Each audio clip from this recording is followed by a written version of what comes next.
मुअज़्ज़ज़ सामीन इकराम और उम्मत मुस्लिमा की मुक़द्दस माँ बहन और बेटियों, अस्सलामु अलैकुम वरहमतुल्लाहि वबरकातुहू। आज आपके सामने कुरान में शफ़ा कैसे है, इस बारे में थोड़ी बात होगी।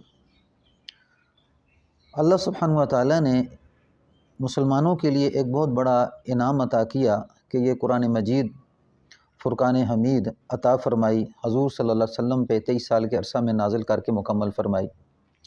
इस किताब के अंदर जहाँ इंसान को उख़रवी फ़ायदे होते हैं, इसी तरह उसको दुनियावी फ़ायदे भी हासिल होते हैं।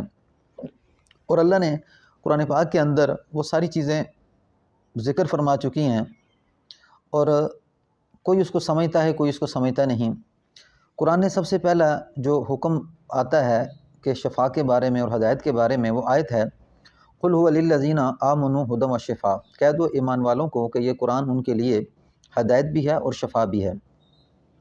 यानी जहाँ हदायत है वहाँ उसके साथ शफ़ा भी है। हदायत वहाँ आती है जहाँ पे गुमराही हो, यानी जहाँ पे क्या हो, अल्लाह सुब्हानहु व तआला को लोग जानने वाले नहीं हैं, पहचानने वाले नहीं हैं और उनका अक़ीदा ख़राब हो चुका है। अल्लाह सुब्हानहु व तआला के मुकाबले में उन्होंने और मबूद बना लिए हैं और जो तरीक़ा अल्लाह सुब्हानहु व तआला ने हदायत का कुरान हदीस में ज़िक्र किया उससे हट चुके हैं।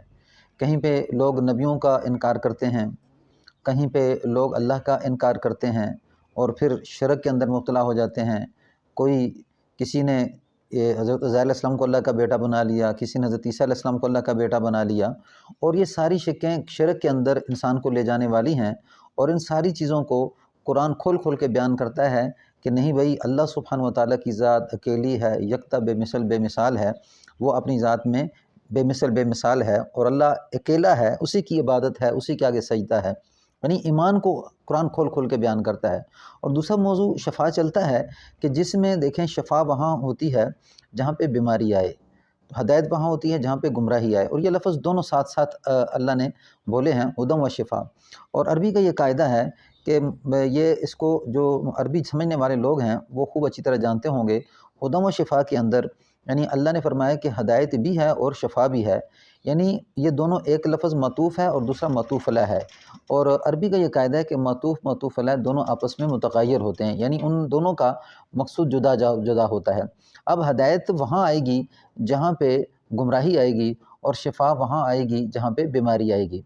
तो शिफ़ा के लिए जो लफ्ज़ अल्लाह ने दोनों एक जगह पे हदायत और उसी आयत के अंदर शफ़ा का बोला, तो ये बताना मकसूद था कि जैसे दूसरे हदीस के अंदर आता है कि तुम जो माल कमाते हो उसमें सबसे बेहतरीन माल वो है जो तुम अल्लाह की किताब पे लेते हो। यानी इसी तरह हज़रत खुज़री रज़ी अल्लाह तआला का एक वाक़या चलता है। उन्होंने जो माल लिया उस मरीज़ का इलाज करने के बाद, तो आप सल्लल्लाहु अलैहि वसल्लम के पास गए, तो आप सल्लल्लाहु अलैहि वसल्लम ने क्या किया कि इसमें मेरा हिस्सा भी रखो और ये बेहतरीन माल है। तो यानी ये एक तरीका इलाज जो कुरान हदीस के मुताबिक चलता है कि जहाँ पे शफ़ा है वहाँ पे कौन कौन सी बीमारियाँ चल रही हैं जो कुरान हदीस के अंदर बताई गई हैं, और फिर क्या कुरान सारी बीमारियों के लिए शफ़ा है, फिर ये बात सामने आती है। तो उसमें एक तो यह है कि 3 बीमारियाँ हैं, जैसे नज़र है, तो नज़र के बारे में जैसे वो हदीस आ रही है आमिर बिन रबिया और दूसरे जो सहाबी हैं सहल बिन हुनैफ, तो यानी इन सहाबा में एक बीमार हो जाता है नज़र लगने की वजह से और वो बेहोश हो जाता है। तो यानी नज़र का इलाज बग़ैर दम के नहीं हो सकता।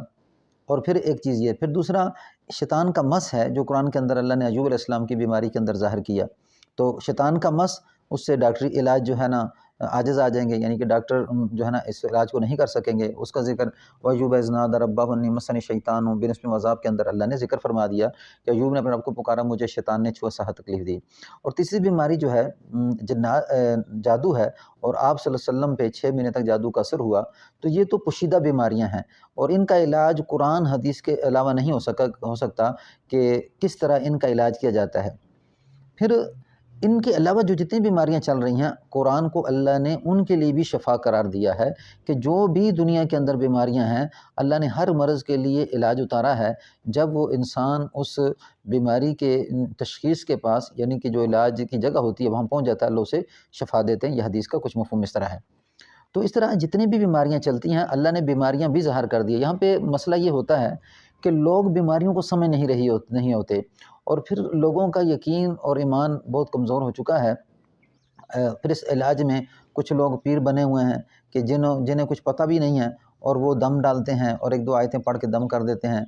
تو لوگوں کا زیادہ ہجوم وہاں ہوتا ہے۔ اس کی وجہ کیا کہ وہ لوگ ابھی علاج کو صحیح طریقے سے سمجھتے نہیں، اور لوگوں کے ذہن میں یہ کہ یہ ایک پیر ہے، حالانکہ یہ علاج کرنے والا کوئی پیر نہیں ہے، بلکہ جو صحیح طریقے سے کوئی عالم ہے، صحیح طریقے سے جو شرعی طریقہ علاج جانتا ہے قرآن حدیث کی روشنی میں، جادو، نظر، جنات اور اس طرح مہلک بیماریوں کا، تو جب وہ علاج کرتا ہے تو وہ اس کے پاس علم ہونے کی وجہ سے وہ کیا ہوتا ہے کہ اس کے اندر اللہ سبحانہ و تعالیٰ برکت بھی رکھتے ہیں، اور پھر اس کو علاج کی سمجھ دیتے ہیں۔ اور علاج کو سمجھ نہیں رہا اور خالی 2 آیتیں پڑھ کے دم کر دینا، یہ علاج نہیں ہے، بلکہ اس کا مکمل ایک طریقہ علاج ہے، اور وہ سارے کا سارا قرآن حدیث کے اندر اللہ نے ذکر کیا ہے۔ اس کے علاج کرنے سے الحمدللہ شوگر کنٹرول ہو جاتی ہے، پتھری جسم سے نکل جاتی ہے، زخم ہو انسان کے معدے میں، اسی طرح جسم کے کسی حصے میں معدے کی تکلیف ہو، یعنی جتنی بیماریاں چلتی ہیں علاج کر کے دیکھا، اللہ سبحانہ و تعالیٰ نے بہت اچھا رزلٹ دیا، اور لوگ لاکھوں روپے لگا کے وہ چیز نہیں پا سکتے جو اللہ سبحانہ و تعالیٰ قرآن حدیث کی روشنی میں علاج کرنے سے دے دیتے ہیں۔ اس کر کے جتنے بھی مریض ہیں ان میں جو کسی قسم کی بیماری میں مبتلا ہیں، وہ ضرور ایک دفعہ رابطہ کریں لاکھوں روپے لگانے سے پہلے۔ انشاءاللہ آپ دیکھیں گے کہ بہت جلد آپ کا مریض ٹھیک ہو جائے گا۔ شوگر کے میرے چینل پہ بہت سی ویڈیو ایسی آئی ہوئی ہیں کہ جن کو آپ دیکھ کے یہ سمجھ سکتے ہیں، شوگر کے مریض ہیں، کینسر کے مریض ہیں، اسی طرح جناتی مریض ہیں، جادو کے مریض ہیں، جن کو گھٹے آتے ہیں، مرگی کے مریض ہیں، وہ کس طرح ٹھیک ہوتے ہیں۔ وہ ساری کیفیت جس وقت مریض ٹھیک ہوتا ہے تو میں اس کی ویڈیو چینل پہ لگاتا ہوں، تو وہ آپ وہاں پہ جا کے دیکھ کے آپ تحقیق کر سکتے ہیں۔ اللہ آپ کو جزائے خیر دے۔ میرا نمبر ہے 0343 97 13 528۔ آپ کسی بھی مرض میں مبتلا ہیں، ڈاکٹری علاج سے پہلے مجھ سے رابطہ کر کے دیکھیں، انشاءاللہ آپ فائدہ اٹھائیں گے۔ السلام علیکم ورحمۃ اللہ وبرکاتہ۔